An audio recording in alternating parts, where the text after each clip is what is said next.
Guys, welcome back to twin fairies and mom. എൻ്റെ പുതിയൊരു വീഡിയോയിലേക്ക് എല്ലാവർക്കും സ്വാഗതം.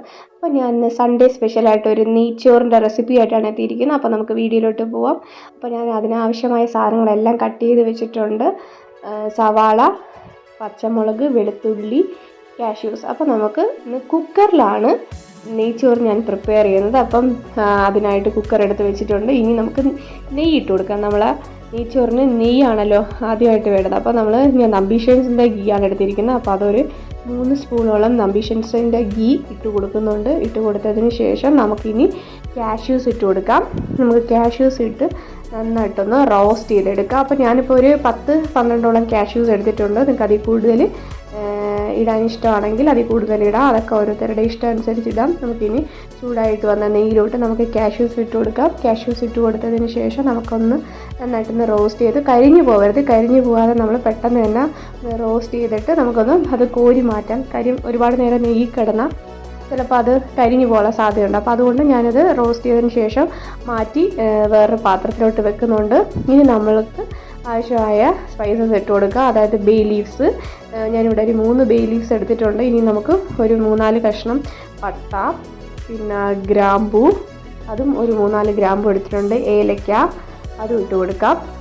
അതും ഇട്ട് കൊടുത്തതിന് ശേഷം അതും ഒന്ന് നന്നായിട്ട് റോസ്റ്റ് ചെയ്തെടുക്കാം. റോസ്റ്റ് ചെയ്തെടുത്തതിന് ശേഷം ഇനി നമുക്ക് ഇതിലോട്ട് കുറച്ച് എണ്ണ ഒഴിച്ച് കൊടുക്കാം. സൺഫ്ലവർ ഓയിലാണ് എടുക്കുന്നത്. ഒരു 2 സ്പൂണോളം സൺഫ്ലവർ ഓയിലും കൂടെ നമുക്ക് ഒഴിച്ച് കൊടുക്കാം. ഇനി നമുക്ക് പച്ചമുളക് ഇട്ട് ഒരു 6-7 അല്ലി പച്ചമുളക് കൊണ്ട് അത് നമുക്ക് നെടുകെ കീറിയതാണ്. ഫുൾ കട്ട് ചെയ്തിടണ്ട, കീറി നമുക്ക് അതും ഒന്ന് നന്നായിട്ടൊന്ന് ഇതിൽ കിടന്നൊന്ന് റോസ്റ്റ് ചെയ്ത് വരുന്നത് വരെ നമുക്കതൊന്ന് ഇളക്കി കൊടുക്കാം. ഇളക്കി കൊടുത്തതിൻ്റെ കൂട്ടത്തിൽ നമുക്ക് വെളുത്തുള്ളിയും കൂടെ ഇട്ട് കൊടുക്കാം. ഒരു 6-7 അല്ലി വെളുത്തുള്ളിയും ഞാൻ നീളത്തിന് കട്ട് ചെയ്തിട്ടിട്ടുണ്ട്. അതും ഇട്ട് നന്നായിട്ട് ഇതൊന്ന് കളർ മാറുന്നത് വരെ ഒന്ന് വഴറ്റിയെടുക്കാം. വഴറ്റി എടുത്തതിന് ശേഷമാണ് നമ്മളിനി സവാള ഇടുന്നത്. സവാള ഒരു 3 സവാളയോളം ഞാൻ കട്ട് ചെയ്ത് വെച്ചിട്ടുണ്ട്. നേർത്തായിട്ട് കട്ട് ചെയ്ത് വെച്ചേക്കുന്ന സവാള നമുക്ക് ഇട്ട് കൊടുക്കാം. അപ്പോൾ ഞാനിവിടെ 2 കപ്പ് അരിയാണ് എടുക്കുന്നത്. അപ്പോൾ ഞാനിവിടെ ഒരു മീഡിയം സൈസിലുള്ള 3 സവാളയാണ് എടുത്തിരിക്കുക. അപ്പം നമ്മൾ സവാള ഇട്ട് കൊടുത്തിട്ട് നന്നായിട്ട് വഴറ്റിയെടുക്കാം. അപ്പോൾ നമ്മൾ ഈ നെയ്ച്ചോറ് ഉണ്ടാക്കുന്നതിന് മുമ്പ് തന്നെ നമ്മൾ വെള്ളത്തിലിട്ട് അരി കുതിർക്കാനായിട്ട് ഇട്ട് വെക്കണം.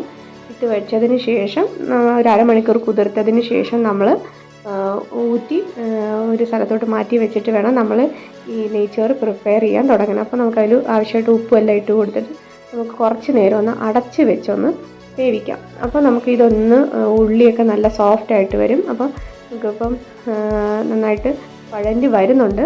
അപ്പോൾ പരിവായിട്ടില്ല, കുറച്ചും കൂടെ വഴലാണുണ്ട്. അപ്പോൾ അതവിടെ ഇരിക്കട്ടെ. അത് നമുക്ക് അതിന് മുമ്പേ നമുക്ക് വേറൊരു പരിപാടിയും കൂടെ ഉണ്ട്. കുറച്ച് പുതിന ഇലയും കുറച്ച് കാഷ്യൂസും എടുത്ത് മിക്സിക്കകത്തിട്ടൊന്ന് ഗ്രൈൻഡ് ചെയ്ത് എടുക്കാം. ഇത് തികച്ചും ഓപ്ഷനാണ്. നിങ്ങൾക്ക് അങ്ങനെ ചെയ്യാൻ ഇഷ്ടമുണ്ടെങ്കിൽ മാത്രം ചെയ്താൽ മതി. അതെന്ന് വെച്ചാൽ നമ്മൾ നെയ്ച്ചോറിന് കുറച്ചൊരു കളർ കിട്ടാൻ വേണ്ടിയിട്ടാണ്, ഒരു ഗ്രീൻ കളർ കിട്ടാൻ വേണ്ടിയിട്ടാണ് നമ്മളത് ആ മിക്സ് ഒന്ന് അടിച്ചെടുക്കുന്നത്. അത് തികച്ചും ഓപ്ഷനാണ്. പിന്നെ കാഷ്യൂസൊക്കെ ഇടുമ്പോൾ കുറച്ചുകൂടെ ടേസ്റ്റി ആയിട്ട് വരും. അപ്പം അത് നമുക്ക് ഇതിലോട്ട് ആ മിക്സിലോട്ട് നമുക്ക് ആഡ് ചെയ്ത് കൊടുക്കാം. അപ്പോൾ കുറച്ച് ഗ്രീനിഷ് കളർ കിട്ടും. അല്ലാതെ വേറെ പ്രത്യേകിച്ച് ഒന്നുമില്ല, കുറച്ചുകൂടെ ടേസ്റ്റി ആയിട്ടിരിക്കും. അപ്പോൾ നന്നായിട്ട് അടിച്ചതിന് ശേഷം നമ്മളിതിലോട്ട് ചേർത്ത് മിക്സ് ചെയ്തെടുക്കുക. മിക്സ് ചെയ്തെടുത്തതിന് ശേഷം നമ്മൾ നേരത്തെ ഊറ്റി വെച്ചിരിക്കുന്ന റൈസ് നമ്മളിതിലോട്ട് ഇട്ട് കൊടുക്കും. ജീരകശാല റൈസാണ്, അത് നമ്മളിതിലോട്ട് ഇട്ട് കൊടുക്കുക. ഇനി അതും നന്നായിട്ടൊന്ന് റോസ്റ്റ് ചെയ്തെടുക്കണം. നമ്മൾ ഈ എണ്ണയിൽ കിടന്നൊന്ന് റോസ്റ്റായിട്ട് വരണം. നമ്മൾ നെയ്യും എണ്ണയൊക്കെ ഒഴിച്ച് ഈ മിക്സിയിൽ കിടന്ന് നന്നായിട്ടൊന്ന് റോസ്റ്റ് ചെയ്ത് നമ്മളൊക്കെ എടുക്കാം. ഇനിയിട്ട് നമ്മൾ നേരത്തെ വറുത്ത് വെച്ചേക്കുന്ന കാഷ്യൂസ് നമുക്ക് ഇതിലോട്ട് ഇട്ട് കൊടുക്കാം. ഇതേ സമയത്ത് തന്നെ നമ്മൾ ഇതിലോട്ട് ഒഴിക്കാനുള്ള വെള്ളവും നമ്മൾ ചൂടാക്കുന്നുണ്ട്. നല്ല തിളച്ച വെള്ളവും നമ്മൾ ഇതിലോട്ട് ഒഴിക്കുന്നത്. 1 ഗ്ലാസ് അരിക്ക് 1.5 ഗ്ലാസ് വെള്ളമാണ്. അപ്പോൾ ഞാനിവിടെ 2 ഗ്ലാസ്സാണ് എടുത്തിരിക്കുന്നത്. അപ്പോൾ അതുകൊണ്ട് 3 ഗ്ലാസ് വെള്ളം ഞാൻ വെച്ചിട്ടുണ്ട്. അതൊന്ന് തിളച്ച് വന്നതിന് ശേഷം നമ്മൾ ഈ മിക്സിലോട്ട് നമുക്കിനി ഒഴിച്ചു കൊടുക്കാം. ഒഴിച്ചു കൊടുത്തതിന് ശേഷം നമുക്കൊന്ന് ഇളക്കി അതിന് ഉപ്പൊക്കെ ഉണ്ടോ നമ്മൾ നോക്കണം. അപ്പോൾ ഉപ്പ് കുറവാണെങ്കിൽ നമ്മൾ ഉപ്പ് ആഡ് ചെയ്ത് കൊടുക്കണം. നമ്മളെപ്പോഴും ഈ വെള്ളത്തിൽ നോക്കുമ്പോൾ ഉപ്പ് കുറച്ച് കൂടി നിൽക്കുമ്പോഴാണ് റൈസ് വെന്ത് വരുമ്പോൾ കറക്റ്റ് ഉപ്പ് നമുക്ക് പാകത്തിന് കിട്ടുന്നത്. അപ്പം ഞാൻ കുറച്ചുകൂടെ ഉപ്പൊക്കെ ഇട്ടിട്ടുണ്ട്.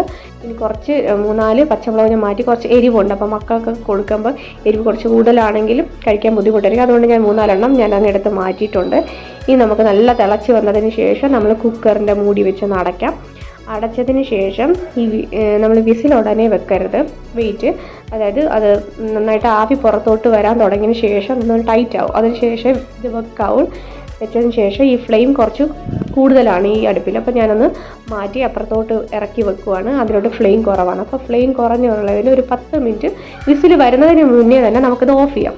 അപ്പോൾ വിസിലൊക്കെ മാറി ആവിയെല്ലാം പോയതിനു ശേഷം ഞാൻ ഓഫ് ചെയ്ത് തുറന്ന് നോക്കിയപ്പോഴത്തേക്ക് നമ്മൾ ആ നെയ്ച്ചോറ് ഇവിടെ സെറ്റായിട്ടുണ്ട്. വെള്ളമെല്ലാം ഫുൾ പോയി നല്ല വറ്റി വന്നിട്ടുണ്ട്. നല്ല കുക്കായിട്ട് വന്ന റൈസ് നല്ല ഒറ്റയായിട്ടാണ് ഇരിക്കുന്നത്. നല്ല ചൂടാണ്, കാണുമ്പോൾ തന്നെ അറിയാം. ഒരുപാടങ്ങ് വെന്ത് പോയിട്ടില്ല, കറക്റ്റായിട്ട് കുക്കായിട്ടാണ് ഇരിക്കുന്നത്. നമ്മൾ ആവിയെല്ലാം പോയതിന് ശേഷമാണ് നമ്മളിത് ഓപ്പൺ ചെയ്ത് നോക്കുന്നത്.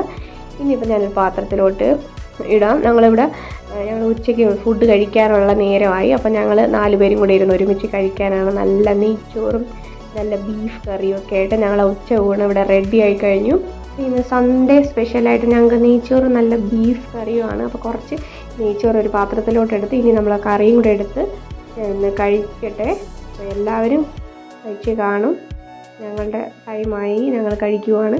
അപ്പോൾ ഞാൻ എടുത്ത് കാണിച്ചു തരാം. നല്ല അടിപൊളിയായിട്ട് ബീഫൊക്കെ നല്ല കുക്കായിട്ട് വന്നിട്ടുണ്ട്. അപ്പോൾ എൻ്റെ ബീഫിൻ്റെ റെസിപ്പി നിങ്ങൾക്ക് വേണമെന്നുണ്ടെങ്കിൽ പ്ലീസ് കമൻറ്റ് ബിലോ. അപ്പോൾ ഇനി കുറച്ച് നെയ്ച്ചോറും ബീഫും എടുത്ത് ഞാൻ കഴിക്കാവാണ്.